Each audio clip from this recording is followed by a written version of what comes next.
গীতাত 9ম অধ্যায়ত 31 নম্বৰ শ্লোকৰ পৰা 34 নম্বৰ শ্লোকলৈকে এই 5টা শ্লোকত কৈছেগে যিসকলৰ মনৰ সংশোধন নহয়, অনুশোচনা নাহে, তেওঁলোকে জলযন্ত্ৰ চক্ৰ হ'ব। অৰ্থাৎ মেঘৰ পৰা বৰষুণ হ'ল, পৃথিৱীত পৰিল, খাল নদী নৈ নিজৰা পানী গৈ পেলাই সাগৰত পৰিল, সূৰ্যৰ প্ৰখৰ তাপত পানী বাষ্পীভূত হৈ পেলাই মেঘ হ'লগৈ, আকৌ মেঘৰ পৰা পানী হ'ল, এনেকৈ বাৰে বাৰে অহা যোৱা কৰি দিব। আৰু এই চাৰ্কুলটোৰ পৰা তেওঁ ওলাব নোৱাৰিব। আৰু এই চাৰ্কুলটোৰ পৰা ওলাব লাগিলে এটাই উপায়, সন্তৰ সংগ, ভকতৰ সংগ লওক। মাওঁতে ইমান কষ্ট কৰি গাটো ধুৱাই দিয়ে, অলপ পিছত গৈ আকৌ ধুলি, হয়নে? গতিকে ইয়াৰ পৰা আপোনালোকে ঘৰলৈ গৈ পেলাই যদি এই ধুনীয়া কথাবোৰ পাহৰি যায়, দিগদাৰী হ'বগৈ দেই। এতিয়া মনত কেনেকৈ ৰাখিব? মোক বাছত কৈছেগৈ, এজন ব্যক্তিয়ে মোক প্ৰশ্ন কৰিছেগৈ, ব্ৰহ্ম, মুখেৰে দেখোন ভাল কথা নোলায়, আমি দেখোন কাম কৰা কামবিলাক ভাল নহয়গৈ। মই তেতিয়া তেওঁ ক'লোঁ, এতিয়ালৈকে কিমান বেয়া কথা? মোৰ হিচাপ নাই কিমানক গালি পাৰিলোঁ। খুব ডাঙৰ বিষয় আছিল। কিমানক গালি পাৰিলোঁ, কিমানক চৰিয়ালোঁ, ভুকুৱালোঁ, ফুটবল বনাই দিলোঁ লঠিয়াই। বোলে এটা কাম কৰিব আজিৰ পৰা। বোলে কি? বয়স হৈছে নে? বোলে হৈছে। কিমান? বোলে 65। এটা কাম কৰক, আজি আপুনি প্ৰতিজ্ঞা কৰক। কি প্ৰতিজ্ঞা? মই তেওঁ কৈছোঁগৈ, শুনক, মই কিন্তু আপোনাৰ ভাল কাম কৰিব কোৱা নাই, ভাল কথা ক'ব কোৱা নাই, এটা সৰু কাম কৰিব কৈছোঁ। কি কাম?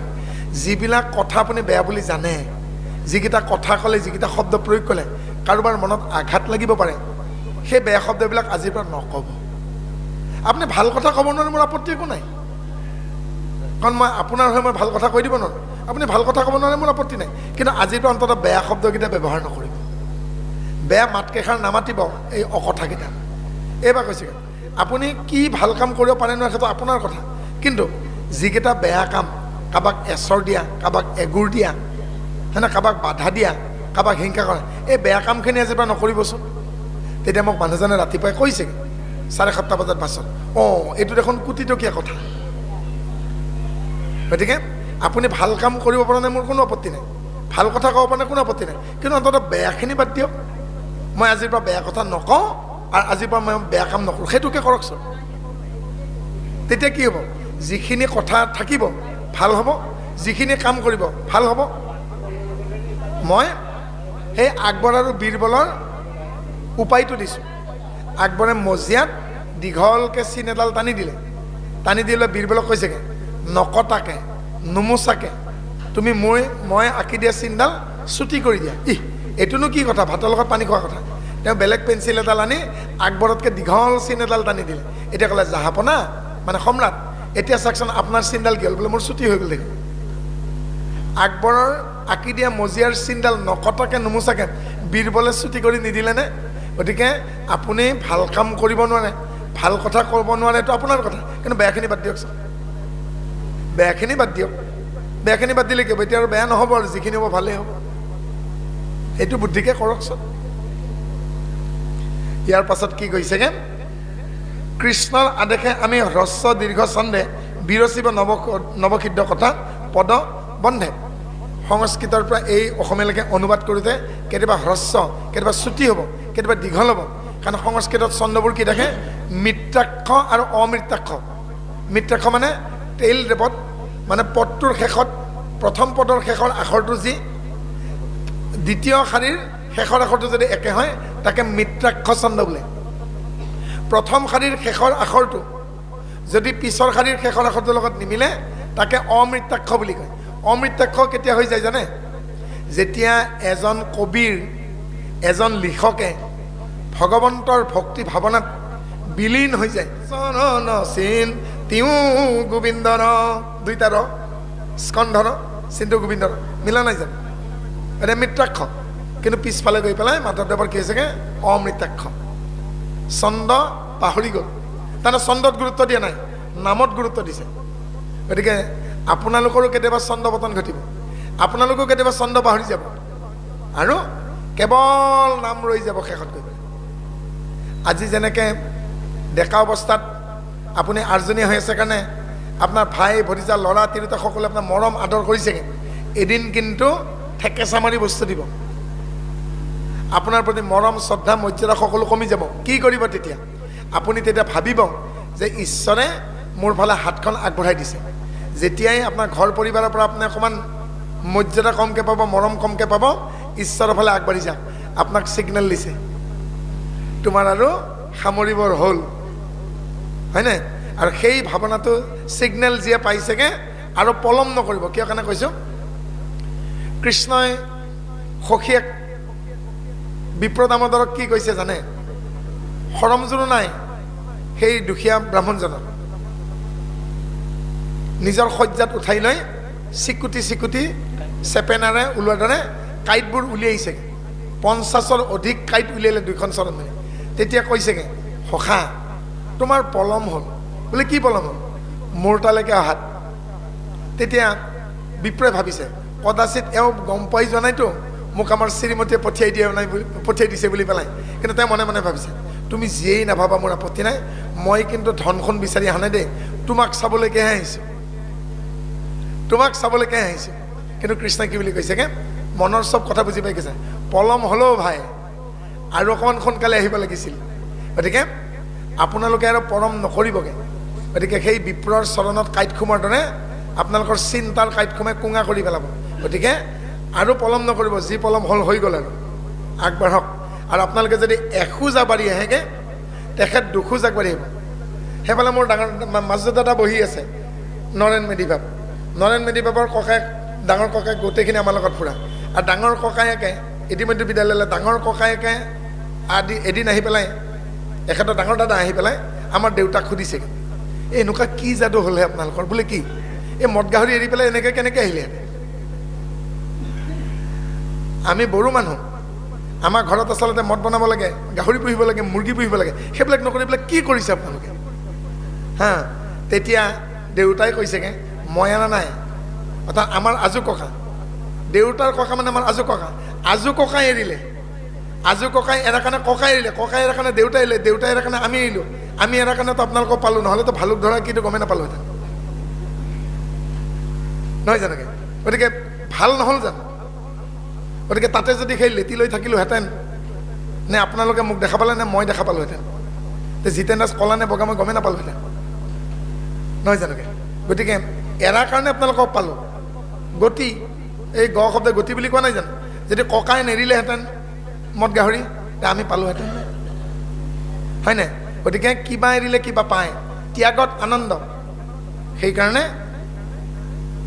ব্যাসে ধুনীয়াকৈ বুজাই কৈছে, তেনে তক্তেইনে ভুঞ্জিতা মা গৃধা কষ্ট সিদ্ধনম, ত্যাগৰ ভাৱত থাকি অকৰ্ম বিকৰ্মৰ পৰা আঁতৰি স্বদেশ স্বজাতিৰ কল্যাণমূলক কৰ্মত নিজে অগ্ৰসৰ হৈ আনকো তৰাব পাৰি, সেই গীতা পদ্ধতিটো, যি পদ্ধতিৰ জৰিয়তে অকৰ্ম বিকৰ্মৰ পৰা আঁতৰি থাকি আনক হিংসা অপকাৰ নকৰাকৈ স্বদেশ স্বজাতিৰ কল্যাণমূলক কৰ্ম কৰি নিজে তৰি আনকো তৰাব পাৰি, সেই পদ্ধতিটোকে কৈছে গীতা।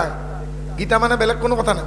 গীতা শব্দটো 1 মিনিটত আপুনি 50 বাৰ উচ্চাৰণ কৰিবৰ কাৰণে চেষ্টা কৰক ঘৰকৈ। 1 মিনিটত 60 ছেকেণ্ড, গতিকে 60 ছেকেণ্ডত 50 বাৰ মাতিবৰ কাৰণে চেষ্টা কৰকচোন। গীতা গীতা গীতা গীতা গীতা গীতা গীতা গীতা গীতা। এখেতে আকৌ কি ভাবিছে গম পাইছে, মোৰ কাষত থকা মোৰ শ্ৰীমতীৰ নাম কিয় লৈ আছে? এখেতৰ শ্ৰীমতীৰ নামো গীতা, ইয়াত নাই কাৰণে লৈ আছে। গতিকে গীতা গীতা গীতা গীতা কৰি থাকোঁতে কি হ'বগৈ, আপোনাৰ কাণখনে কি শুনিব গম পাইছেনে? এইবাৰ ত্যাগ ত্যাগ ত্যাগ ত্যাগ ত্যাগ ত্যাগ ত্যাগ ত্যাগ ত্যাগ। তাৰমানে গীতা মানে ত্যাগ, গীতা শব্দৰ অৰ্থ হ'ল ত্যাগ। কিন্তু যেতিয়া মই নঙতা হওঁ হওঁ অৱস্থা, আৰু তেতিয়া মই কৃষ্ণক মাতিছিলোঁ। কিয়? কাৰণ যিদিনাখন শিশুপালক বধ কৰে কৃষ্ণই, এচিকুট কাপোৰ দিছা, মই লাখ গুণ কাপোৰ দিম। আৰু যিদিনাখনে দ্ৰৌপদী বিপদত পৰিল, হে বাসুদেৱ লাজ ৰাখো, মোক তুমি নঙঠা নকৰিবাগে, মোৰ লাজ ৰাখা। আৰু কৃষ্ণই লগে লগে দ্ৰৌপদীক ৰক্ষা কৰিছিল। সেইকাৰণে দ্ৰৌপদীয়ে শাহুৱে বৰেকক কি আশীৰ্বাদ দিলে, যেতিয়াই তুমি বিপদত পৰিবা, সেই মুহূৰ্ততে কাকো নামাতিবা, কৃষ্ণক তুমি নামকাৰি মাতিবা। চাওকচোন কৃষ্ণই আমাক কিমান সুবিধা দিছে। আমাতকৈ ডাঙৰ হ'লে কি বুলি মাতো? দাদা, মামা, পেহা, জেঠা, দেউতা, খুৰা, মাহী, পেহী, জেঠী, খুৰী। কিন্তু কৃষ্ণই ভকতক কিমান মানে যে ক্ষমতা দিছে, নামকাৰি মাতিব পাৰে। নামকাৰি, হে কৃষ্ণ খুৰা, হে কৃষ্ণ দেউতা, আমি মাতো নেকি? নামকাৰি মাতো। কিমান অধিকাৰ দিছে চাওকচোন। আমি মা দেউতাক নাম কাঢ়ি মাতো জানো? কিন্তু জগতৰ ঈশ্বৰক, জগতৰ গুৰুক আমাক নাম কাঢ়ি মাতাৰ কাৰণে আমাক অধিকাৰ দিছে, আৰু কিমান কি দিব, হয়নে? আৰু যেতিয়াই উত্তৰাৰ গৰ্ভত থকা সন্তানক অশ্বত্থামাই হত্যা কৰিবৰ কাৰণে ব্ৰহ্মাস্ত্ৰ প্ৰয়োগ কৰিলেগে, শাহুৱেকৰ দ্ৰৌপদীৰ কথা অনুসৰি উত্তৰাই তাকেই ক'লে বাসুদেৱ, আৰু লগে লগে বিষ্ণুৱে সেই ব্ৰহ্মাস্ত্ৰক সুদৰ্শন চক্ৰৰে বাধা দি সেই সন্তানক গৰ্ভতে ৰক্ষা কৰাৰ কাৰণে পৰীক্ষিতৰ নাম বিষ্ণুৰাত। বিষ্ণুৱে উত্তৰাৰ গৰ্ভতে ৰাখিলে, আৰু গৰ্ভতে বিষ্ণুৰাতে পৰীক্ষা দিবলগীয়া হোৱাৰ কাৰণে তেওঁৰ নাম পৰীক্ষিত। সেই পৰীক্ষিতে 7 দিনৰ ভিতৰত মুক্তি পালে। কি হ'লগে?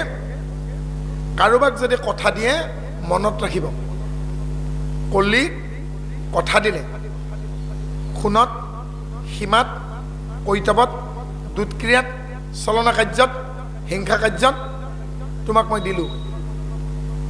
আৰু পৰীক্ষিতে যেতিয়া ৰাজভঁৰাল পৰীক্ষা কৰিবলৈকে যায়, অকস্মাতে তেওঁৰ চকু জৰাসন্ধৰ মুকুটটোত পৰিছিল। জৰাসন্ধৰ মুকুটটো সোণেৰে নিৰ্মিত আছিল, আৰু ফলত পিছদিনাখন সোণেৰে নিৰ্মিত সেই মুকুটটো গংগা জলেৰে স্নান কৰাই ভুল ক'ত হ'লগে, ৰাজমুকুটটো সদায় পিছফালৰ পৰা পিন্ধাই দিয়া হয়, আগফালৰ পৰা পিন্ধাই নিদিয়ে, পিছফালৰ পৰা পিন্ধাই দিয়ে। আৰু সোণৰ পাত্ৰত গাখীৰেৰে ডুবি আছিল মুকুটটো, সোণ বুলি দেখা নাপালে, কিন্তু বাচি খাবা জাগি খুবা, পৰীক্ষিতে যিটো সোণ বুলি নাজানিলেগে, সোণত ইতিমধ্যে কলিক দি থৈছেগে। গতিকে সোণৰ মুকুট পৰীক্ষিতৰ শিৰত পৰাৰ লগে লগে কলিয়ে পালে আমিষ ভোজন নকৰা পৰীক্ষিতৰ মাংস ভোজন কৰিবলগীয়া মন গ'ল, হৰিণা পহুৰ মাংস খাবলৈকে মন গ'ল, আৰু বনত হৰিণা পহু চিকাৰ কৰিবলগীয়া গ'ল। পালে জানো? আৰু শেষত গৈ পিয়াহত অন্তকণ্ঠ শুকাই ঈশ্বৰৰ নাম জপ কৰি থকা এগৰাকী মুনিক অপমান কৰিলেগে, মুনিৰ পুত্ৰই অভিশাপ দিলেগে, যি মৰাসাপ দি পেলাই মোৰ পিতৃক অপমান কৰিছেগে, ধ্যান কৰি থাকোঁতে ধ্যান ভগ্ন কৰিছেগে, সেই মৰাসাপে তক্ষক হৈ 7 দিনৰ ভিতৰত পৰীক্ষিতৰ মৃত্যুৰ কাৰণ হ'ব। আৰু সৌনকে আহি পৰীক্ষিতক ক'লে, পৰীক্ষিতে ৰাজপদৰ পৰা অব্যাহতি ল'লে, পুত্ৰ জন্মেজক দায়িত্ব দি গংগাৰ পাৰত গ'ল। আৰু পুত্ৰক কি ক'লে? বাবা শুনা, কি? যুধিষ্ঠিৰৰ দিনৰ পৰা ঋক, সাম, যজু, অথৰ্ব 4খন বেদৰ 4000 পুৰোহিতক দৰমহা দি ৰখা হৈছে। 4000 পুৰোহিতৰ ভিতৰত বেদান্ত বাচস্পতি বৃদ্ধ পুৰোহিতক গংগাৰ পাৰলৈকে পঠিয়াই দিবা, কি জানিবা তেওঁলোকে মোক মুক্তিৰ উপায় দিয়ে। আৰু প্ৰথম দিনৰ দুপৰীয়ালৈকে এনেই গ'ল। আবেলি সময়ত, ইমানমান সময়ত পৰীক্ষিত গৈ পেলাই অৰণ্য পাইছিল, দুপৰীয়া ঘূৰি আহিছে। আৰু আবেলি সময়ত অপৰাহ্ন বেলিকা পৰীক্ষিত গৈ গংগাৰ পাৰত, আৰু ঋক, সাম, যজু, অথৰ্বৰ 4জন বিদগ্ধ বেদান্ত বাচস্পতি চতুষ্পতি, যাৰ 4খন বেদ মুখস্থ, বুজাই দিব পাৰে, তেনে বিদগ্ধ ব্ৰাহ্মণ 4জন আহিল। আৰু পৰীক্ষিতে কৈছে, সেই অভ্যাগত বেদজ্ঞ পণ্ডিতসকল, মোৰ এটি বিপদ হৈছে, মই বনলৈকে গৈ দুৰ্ভাগ্যবশতঃ এজন ঋষিক দুৰ্ব্যৱহাৰ কৰিলোঁ, ঋষিৰ পুত্ৰই অভিশাপ দিলে 7 দিনত মৰিব লাগে। মোৰ মৰিবলৈকে আপত্তি নাই, কিন্তু আপত্তি এটাই, মোক যদি সৰ্পডালে দংশন কৰে মই দেখিম, আৰু মোৰ পিছৰ জন্ম সাপ হ'বগৈ, আৰু সৰ্পডালে দংশন কৰোঁতে মই শাস্তি পাম, যন্ত্ৰণা অনুভৱ কৰিম। কিন্তু তাতকৈ ডাঙৰ কথা, সাপৰ দংশনেই হওক মই মৰোৱে, কিন্তু এই যে মই ঋষিজনক যে দিগদাৰি দিলোঁ, তাচ্ছিল্য কৰিলোঁ, হয়নে? এই যিটো মোৰ পাপ হ'ল, এই পাপখিনিলৈ মই মৰিব নিবিচাৰোঁ। আপোনালোকক একদণ্ড সময় দিলোঁ, আপোনালোকে বিবেচনা কৰি মই যি পাপ কৰিলোঁ এই পাপৰ পৰা মোক উদ্ধাৰ কৰক, কিন্তু মোৰ মৰিবলৈকে আপত্তি নাই, কিন্তু মই পাপটো লৈ মৰিব নোখোজোঁ। আমাৰ যে মানুহকা মৰাৰ আগে আগে ধাৰখিনি মাৰি থৈ যাব পাৰিলে ভাল আছিল, ধাৰ খাই মই মৰিব নিবিচাৰোঁ। আমাৰ বহুত মানুহে ভাবে ধাৰখিনি কিবাকৈ মাৰি থৈ গৈ যাব পাৰে, ল'ৰা ছোৱালীক মই বুজা দি থ'ব নোৱাৰোঁ দেই। তাৰ পাছত পণ্ডিতসকলে ক'লে সময় কম হয়, তেতিয়া মহাৰাজে ক'লে মই দুগুণ কৰি দিলোঁ, 2 দণ্ড। 1 দণ্ডত আজিৰ সময়ত 24 মিনিট, অশোক চক্ৰত 24ডাল দণ্ড থাকে, এক দণ্ড তাৰমানে, 2 দণ্ড মানে 48 মিনিট, 2 দণ্ডত শতাংগনিপতি মুক্তি পাইছে। এতিয়া 2 দণ্ড সময়ত ৰজাই কি কৈছে, এটা কথা কিন্তু পণ্ডিতসকল, মোক মাত্ৰ এটা উপায় লাগে, আপোনালোকে 4জনে মিলি পেলাই মোক মাত্ৰ এটা সমিধান দিয়ক, মই কি উপায় নাই পাপৰ বোজাটো নমাই থৈ যাব পাৰোঁ। আৰু 4গৰাকী পণ্ডিতৰ মাজত তৰ্কাতৰ্কি লাগিল। আমাৰ যেনেকৈ ডিবেট কম্পিটিশ্যন হয়, এজনে যদি কয় ৰঙা, এজনে কয় নীলা, এজনে যদি গোল বুলি কয়, এজনে চেপেটা।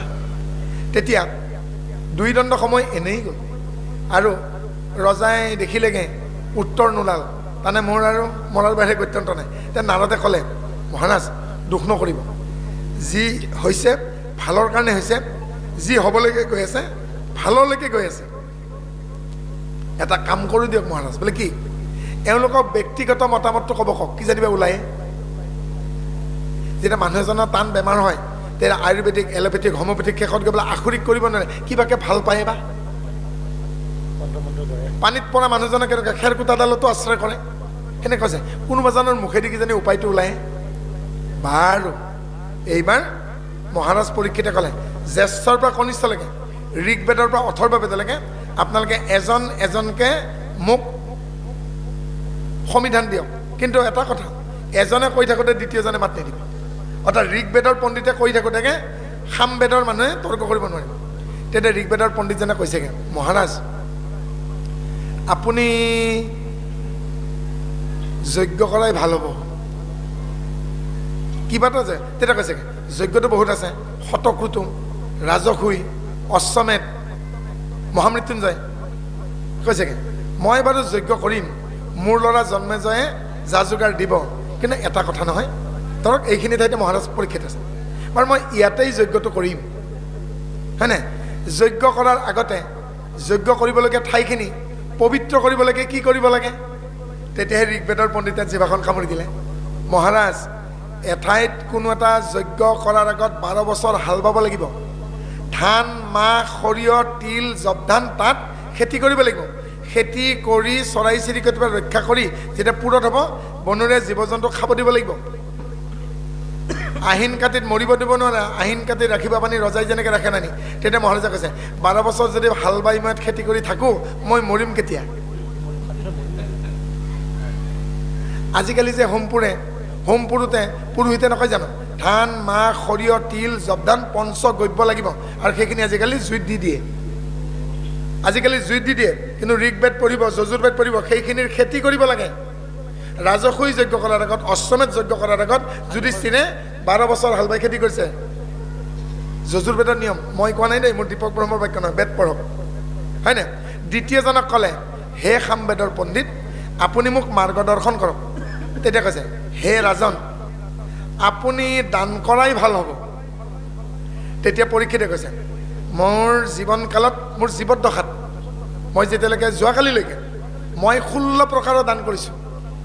লোণদান, সোণদান, ভূমিদান, অন্নদান, ৰক্তদান, কি হৈছেগৈ? এতিয়া মই 17 নম্বৰ বিধ দিব বাকী আছে। 17 নম্বৰ বিধ মানে কি? বোলে দধিচি দেহদান। মই প্ৰয়োজন হ'লে দেহটো মই শগুনৰ আগত পাৰি দিম, মোক খুটি খাই পেলাক, কিন্তু মই দেহটো শগুনৰ আগত পাৰি দিলে মই সেই ভগৱানক ধ্যান কৰি থকা মানুহজনক যি অপমান কৰিলোঁ, তাৰ পৰা মই মুক্তি পামনে? তেতিয়া কৈছেগৈ, ষোড়শ দানেৰেও আপুনি যিটো অপৰাধ কৰিলেগে, সেই অপৰাধৰ পৰা পৰিত্ৰাণ পাব নোৱাৰে। সামবেদৰ পুৰোহিতে সিদ্ধান্ত দিছে। এইবাৰ যজুৰ্বেদৰ পুৰোহিতে কৈছে, আপুনি বা কি কয়? তে যজুৰ্বেদৰ পণ্ডিতে কৈছে, মহাৰাজ তীৰ্থ কৰাই ভাল হ'ব। তেতিয়া কৈছে মহাৰাজে, বাৰু তীৰ্থবিলাক কোনে বনাইছে? তেতিয়া কৈছে, আপোনাৰ পূৰ্বপুৰুষ মহান বিদুৰে তীৰ্থ বনাইছে। তেতিয়া পৰীক্ষিত উধৰ পৰা মুধলৈকে, তেতিয়া যজুৰ্বেদে পুৰোহিতে বোলে উধৰ পৰা মুধলৈকে মই বুজি পোৱা নাই, বোলে গংগোত্ৰীৰ পৰা, কৈলাশত যি ঠাইৰ পৰা গংগাৰ উৎপত্তি হৈছে, গংগোত্ৰীৰ পৰা কন্যাকুমাৰীলৈকে এনেকুৱা কোনখন তীৰ্থ আছে যিখন তীৰ্থত মই স্নান কৰিলে মই কৰা পাপটোৰ পৰা উদ্ধাৰ পাম? আপুনি ভালকৈ কওক। তেতিয়া কৈছে, মহাৰাজ মোৰ ভীষণ ভুল হৈ গ'ল, পৃথিৱীত এনেকুৱা কোনো তীৰ্থ নাই যি তীৰ্থই আপুনি যিটো অপৰাধ কৰিছেগৈ সেই অপৰাধৰ পৰা পৰিত্ৰাণ দিব পাৰে।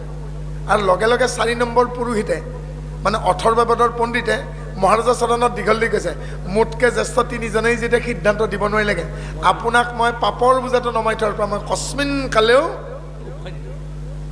এতিয়া মহাৰাজাৰ মুখখন কলা পৰি গ'ল গাখীৰত সেন্দুৰ দিয়ে নিচিনা তেজল আমাৰ বয়সত সেই বয়সতে সংসাৰ এৰি যাব লাগিলে কিমান আৰু ভোক পিয়া আছিলে কেনেকুৱা হ'ব পাৰে ডেকা অৱস্থা তেতিয়াও আকৌ নাৰদে কৈছে হে মহাৰাজ যি হৈছে ভাললৈকে হৈছে যি হ'ব লাগে যাব লাগে এই কি একেটা কথাকে বাৰে বাৰে কৈ আছে হে মহাৰাজ আপুনি গম পালেনে ঋক খাম যজু অথৰ্ব 4খন বেদৰ চতুষ্পাঠী বেদান্ত বাচস্পতি যাৰ 4খন বেদ মুখস্থ ছন্দ মুখস্থ ব্যাখ্যা কৰিব পাৰেগৈ তত্ত্বক জানে তেওঁলোকে আপোনাৰ এই পাপৰ বোজাটো নমাই থ'ব পৰা নাই এটা কথাকে সোধকচোন বোলে মই যিটো পাপ কৰিলোঁ সেই পাপটোনো কি আপোনালোকে যে কৈছে মই ইমানে ডাঙৰ পাপ কৰিছোঁগৈ তেতিয়াতো তেওঁলোকে ভুন ভুনাইছে এতিয়া ক'ব পৰা নাই তেতিয়া নাৰদে কৈছে হে দেৱৰ্ষি মাৰ্গ দৰ্শন কৰক আমাৰ ডিঙি মুখ শুকাই গৈছে তেতিয়া নাৰদে লাহেকৈ কৈছে মহাৰাজ ঈশ্বৰৰ নাম লৈ থাকোঁতে কোনোবাই যদি নাম জপ কৰি থাকোঁতে দ্বিতীয় ব্যক্তিয়ে যেতিয়া বাধা দিব তেতিয়া দ্বিতীয় ব্যক্তিজনৰ হোৱা পাপটোৰ নাম হ'ল নাম অপৰাধ নাম অপৰাধক ঋক খাম যজু অথৰ্বৰ মন্ত্ৰই তৰাব নোৱাৰে যদ্যপি তেওঁ অনুশোচনা নাহে আৰু ঈশ্বৰৰ চৰণত আত্মসমৰ্পণ কৰে যেতিয়ালৈকে তেওঁ কায় বাক্য মন অৰ্পণ কৰি নিদিয়ে তেতিয়ালৈকে নাম অপৰাধ নহ'বগৈ আৰু সেই মুহূৰ্ততে নাৰদৰ চৰণত পৰীক্ষিতে ক'লে কায় বাক্য মন আপোনাৰ সাক্ষাতত মই ভগৱন্তক অৰ্পণ কৰি দিম বোলে মই আপোনাক মাৰ্গদৰ্শন নকৰোঁ কিহৰ কাৰণে মোতকৈ জ্যেষ্ঠ শ্ৰেষ্ঠ 3জন পৃথিৱীত আছে কোন কোন পৰাশৰ তেওঁৰ পুত্ৰ ব্যাস তেওঁৰ পুত্ৰ শুক আৰু আপোনাক কৈছে নে ভাললৈ দিন আহিছেগৈ জনকৰ ৰাজ্যৰ পৰা তেওঁ 2 বছৰ থাকি শিক্ষা সাংকৰি ভক্তিৰ ক্ষেত্ৰত স্নাতক উপাধি লৈ গংগা পাৰ হৈ এতিয়া আৰু দেউতাকৰ হাতত 2.5 মোন ওজনৰ গছৰ বাকলিত লিখা ভাগৱত চমজাই দি ইফালে আহিব মহাৰাজ আপুনি তেওঁক আদৰি আনক 2.5 মোন ওজনৰ ভাগৱতখন শুকৰ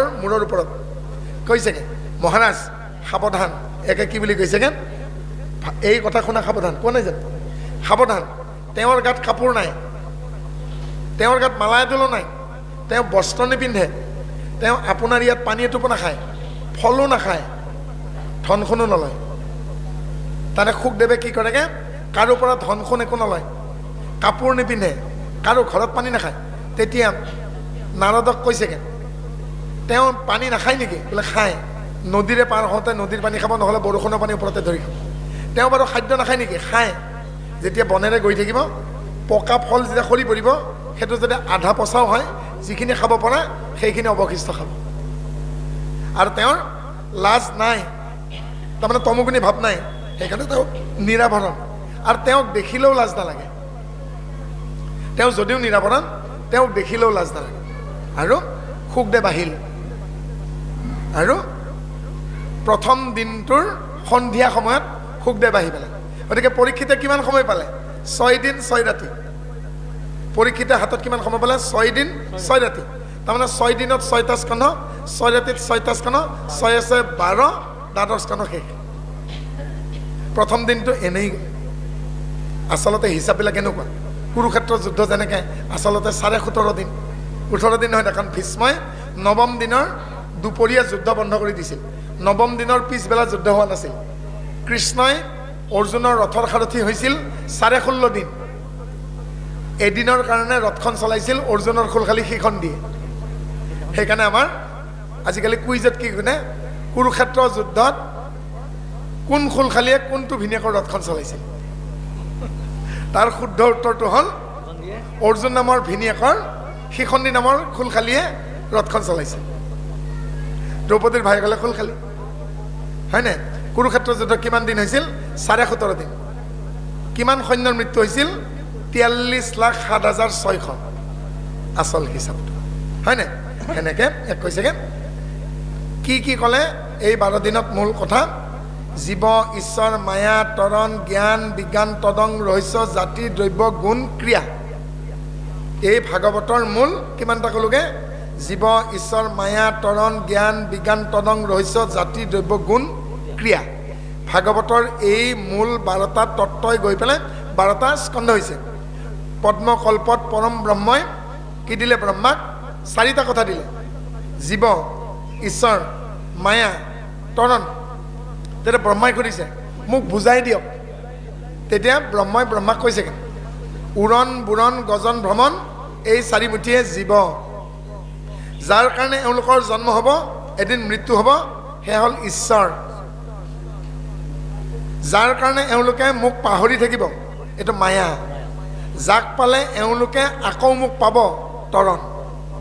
এইবাৰ ব্ৰহ্মাক কৈছে তুমি তোমাৰ অনুগামীক 2টা কথা দিবা। তেতিয়া ব্ৰহ্মাই নাৰদক কি দিলেগে? জ্ঞান আৰু বিজ্ঞান। এতিয়া ব্ৰহ্মাই নাৰদক কি দিলে? জ্ঞান আৰু বিজ্ঞান।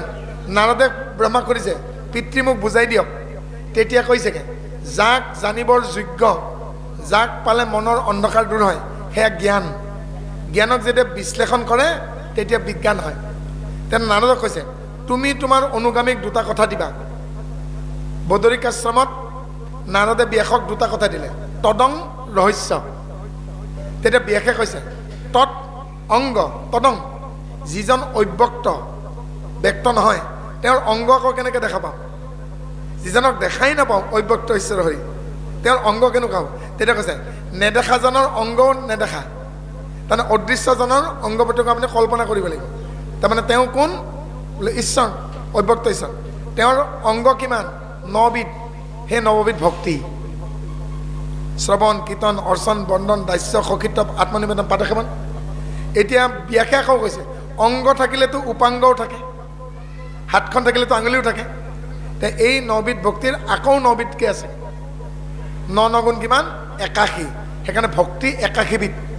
81বিধ ভক্তিৰ বিষয়ে নাৰদৰ ভক্তিসূত্ৰ, নাৰদৰ পঞ্চৰত্ন তন্ত্ৰ, শাণ্ডিল্য ভক্তিসূত্ৰ, ভক্তি ৰত্নাকৰ শংকৰদেৱৰ, বিষ্ণুপুৰী সন্যাসীৰ ভক্তি ৰত্নাৱলী, মাধৱদেৱৰ অসমীয়া অনুবাদ ভক্তি ৰত্নাৱলী, য'তে বিচাৰ এইকেইখন শাস্ত্ৰত এই 81বিধ ভক্তিৰ কথা পাব। ভক্তি সূত্ৰ, ভক্তি ৰত্নাৱলী, ভক্তি ৰত্নাকৰ, এইকেইখনত এই বিষয়ে পাব। এবাৰ কেলে ৰহস্য। ৰহস্য মানে কি? কোনে সুধিছেগে? ব্যাসে নাৰদক সুধিছে। তেতিয়া ব্যাসৰ সন্মুখত ফল মূল দি গৈছিল কোনোবাই। এটি কল ব্যাসক ক'লে তুমি দলিয়াই দিয়াচোন। বান্দৰ পোৱালি এটা কাষতে আছে। বান্দৰ পোৱালিতে কলটো লৈ গুচি গ'ল, গছৰ ডালত বহি লৈছে, ইফালে সিফালে চাইছে কোনোবাই দিগদাৰি কৰে নেকি। কলটো এফালে বেয়া, ইফালে খঙি চাইছে, সিফালে খঙিছে, টেপি দিছে, চেপা গৈছে। ভাল যিফাল সেইফাল খঙি লৈ পেলাই ভাবিছে ইফালে মই খাব পাৰিম। এবাৰ বাওঁহাতে কলটো লৈ সোঁহাতে আনফল্ডিং বাকলি গুচাইছে আৰু খাই পেলাই দি আকৌ চাইছে দিব নেকি। তেতিয়া ব্যাসে চাই আছে। নাৰদে ব্যাসক সুধিছে কি বুজিলা? বোলে বাচি খাব লাগে তাক বান্দৰেও জানে। এইবাৰ আনটো কল পেলাই দিলে, নাঙত মানুহ এজন আহি আছেগে, বোকাত পৰিল কলটো, বোকা লগা কলটো বাকলিৰ সৈতে খাই দিল। এইবাৰ আকৌ নাৰদে ব্যাসক কৈছে কি দেখিলা? বোলে মানুহজন দেখোন কাপোৰ কানি নাই, সন্যাসীও নহয়, পগলা নেকিও? বোলে পগলা নেকিও নহয়, পগলা হয়েই। তেতিয়া ব্যাসক আকৌ নাৰদে কৈছে পাগল মানে কি কোৱা? পৰাশৰৰ পুত্ৰ নোৱাৰিব নেকি? তেতিয়া ব্যাসে কৈছে পা মানে পাও, ভৰি, গল মানে ডিঙি, ডিঙিৰ ওপৰত মূৰটো থাকিব লাগে, ডিঙিৰ ওপৰত মূৰটোৰ ঠাইত যে নিজৰ ভৰি দুখন কঢ়িয়াই লৈ ফুৰে তাকে পাগল বুলি কয়। তাৰমানে নকৰিবলগীয়া কাম যিয়ে কৰে, বিবেচনা শক্তি যাৰ নাই, যাৰ মনৰ সন্তুলতা তাৰমানে ভাৰসাম্য নাই, যাক তেজপুৰত আলহী কৰি থৈ দিয়ে, ইয়াতকৈ বেছি হ'লে বিহাৰত ৰাচি কৰি দিয়েগৈ, LDৰ পৰা UD হয়গৈ, তাৰমানে তেওঁ পাগল। আমি বড়ো ভাষাত ফাগলা বুলি কওঁ, তাৰমানে আমাৰ পটো ফ হৈ যায়, হয় নাই? আমি ফাগলা বুলি কওঁ, আপোনালোকে পাগল বুলি কয়। তাৰমানে পা মানে পাওঁ, ভৰি, গল মানে ডিঙি, ডিঙিৰ ওপৰত মূৰটোৰ ঠাইত যে ভৰি দুখন লৈ ফুৰে, তাৰমানে উভতাকে সময়। সেইকাৰণে বান্দৰটোৱে বাকলি চালে খালে আৰু পগলা মানুহজনে বাকলিৰ সৈতে খাই দিলে। এতিয়া আকৌ ব্যাসক কৈছে কি খালে বান্দৰটোৱে? পগলাটোৰ কথা পাতি বোলে হাঁহটো খালে। এটি নাৰিকলৰ, এটি আপেলৰ, এটি কলৰ, এটি লাওৰ, এটি আলুৰ আমি কি খাওঁ? হাঁহটো খাওঁ। Kernel portion. ইংলিছত যদি ক'বলগীয়া কি হ'বগৈ? Edible kernel portion always cover up by the scale. মই বটানীৰ ভাষাত কৈছোঁ, উদ্ভিদ বিজ্ঞানৰ ভাষাত কৈছোঁ, অসমীয়াত কম ইমান। এটি ফলৰ খাবলগীয়া হাঁহ নামৰ অংশটি বাকলিৰ ভিতৰত ঢাক খাই থাকে। এইবাৰ কৈছে ঈশ্বৰ যদি খাবলগীয়া কলটো কলৰ খাহটো বাকলিটো কি তেতিয়া ব্যাসে বহুত ভাবি চিন্তি কৈছে মায়া বোলে এবছলিউটলি কাৰেক্ট এটা মায়া নামৰ বাকলিটোৰে ঈশ্বৰ নামৰ তত্ত্বটো ঢাক খাই থাকে ঈশ্বৰ ইকুইলিব্ৰিয়াম দ্য কাৰ্মেল portion and the illusion is a scale of the dead caramel portion of the dead fruits গতিকে খাবলগীয়া কলৰ বা ফল এটিৰ খাহ অংশটো যেনেকৈ বাকলিৰে ঢাক খাই থাকে ঈশ্বৰ নামৰ তত্ত্বটো তেনেকৈ মায়া নামৰ বাকলিৰে ঢাক খাই থাকে সেইকাৰণে মই বাৰু আৰ্টছৰ মানুহ নহয় ছায়েন্সৰ মানুহ আৰ্টছত পঢ়াবিলাকে এডুকেশ্যনত কি পঢ়িছে এডুকেশ্যনৰ পঢ়া unfolding of latent abilities call the education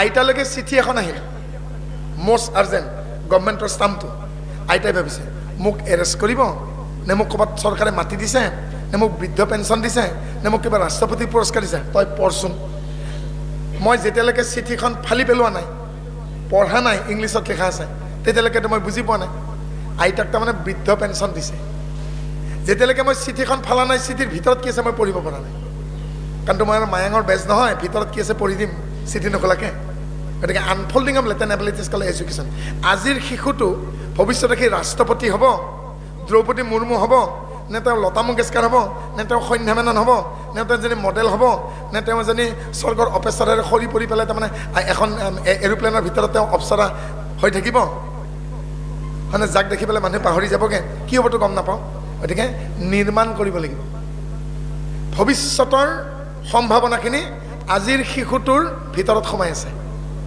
পৰ্দাৰ স্প্ৰিংডাল 3 ফুট টানি দিওঁচোন 6 ফুট তাতে 6 ফুট দীঘল এডাল তাৰ ইঞ্জিনিয়াৰে 3 ফুট বনাই দিছে স্প্ৰিং সৰু ল'ৰা ছোৱালীবিলাকে সেইকাৰণে বেছিকৈ জপিয়াই থাকে মাকলৈকে চাই পেলাই কয় কেতিয়া মই চাদৰখন ল'ম সেইকাৰণে উপায় নাপাই পেলাই বাপেকৰ ডাঙৰ চেণ্ডেলযোৰ চোঁচৰি ফুৰে কেতিয়া মই দেউতা হ'ম কেতিয়া মই মাৰ দৰে হ'মগৈ তাৰমানে ভৱিষ্যতৰ বিপুল সম্ভাৱনা তেওঁলোকৰ তাত সোমাই আছে আনফল্ডিং অফ লেটেণ্ট এবিলিটিজ আমাৰ ডিউটি কি ঘৰখনে শিক্ষাৰ কঠিয়াতলি হোম ইজ আ প্ৰাইমেৰী ক্ৰফিল of the education guide of them তেওঁলোকক আমি গাইড দিব লাগিব বেৰিকেড দিব লাগিব কালচাৰ সংস্কাৰ দিব লাগিব মই মোৰ সন্তানটোক ভাগিনজনীক ভতিজাজনীক সংস্কাৰ যদি দিব নোৱাৰোঁ ভৱিষ্যতে কিন্তু ডাষ্টবিনত পাবগৈ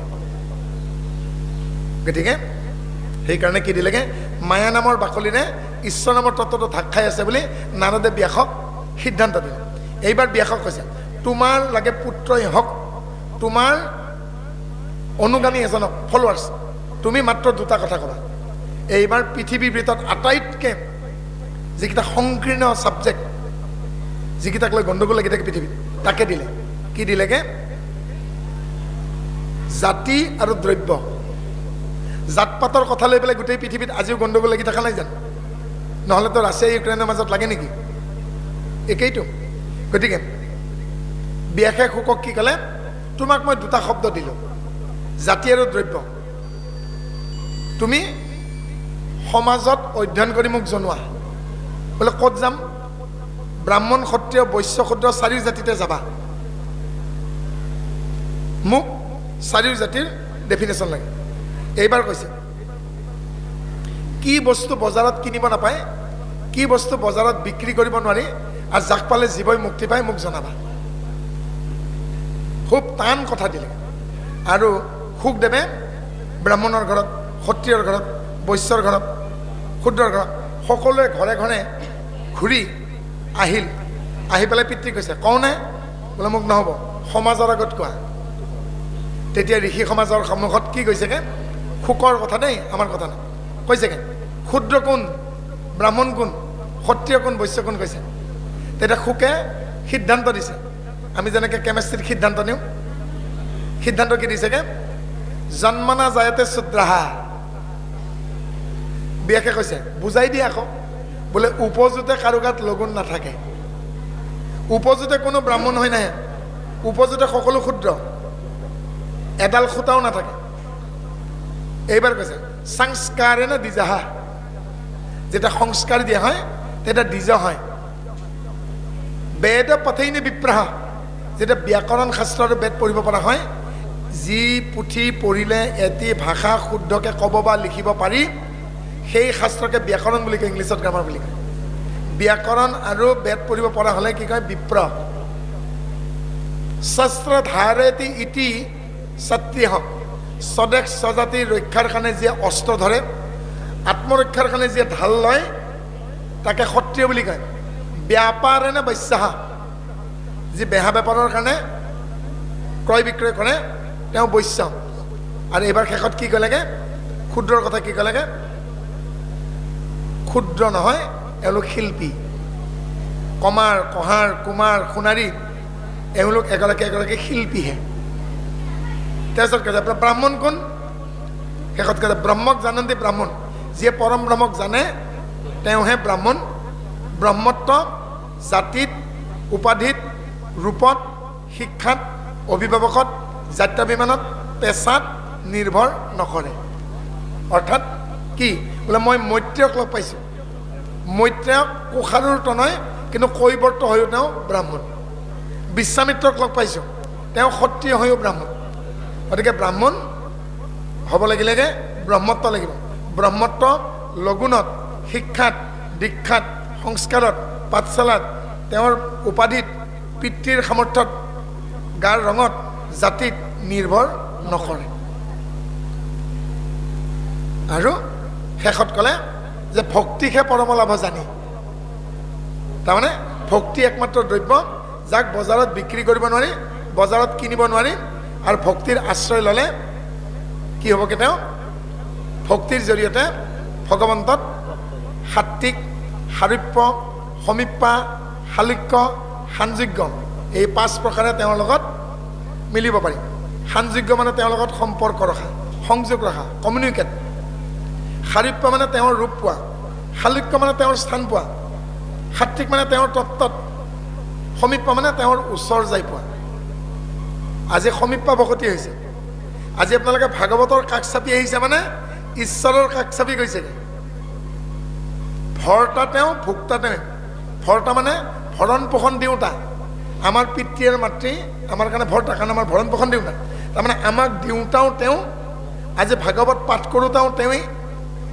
ভাগৱত শ্ৰৱণ কৰোঁতাও তেওঁৱেই আপোনালোকৰ ৰূপ ধৰি ভগৱন্তে শ্ৰৱণ কৰিছেগৈ জিতেন দাসৰ ৰূপ ধৰি ভগৱত পাঠ কৰিছেগৈ হয়নে ইফালৰো তেওঁ সিফালৰো তেওঁৱেই গতিকে সেইকাৰণে কাৰো প্ৰতি শত্ৰুভাৱ কৰা অনুচিত সেইকাৰণে কি কৈছে খুব সাৱধানে শুনিব দিছে সাৱধানে যদি নুশুনো ইয়াত বুজি নাপাম আৰু পৰীক্ষিতে শেষত শোকৰ মুখেৰে এবাৰ বিয়াকে কি ক'লে বিপদত পৰা এজনক তুমি 2টা কথা ক'বা আৰু সুখদেৱে নিজাকে পৰীক্ষিতক 2টা কথা ক'লে শেষৰ দিনাখন কি ক'লেগে গুণ আৰু ক্ৰিয়া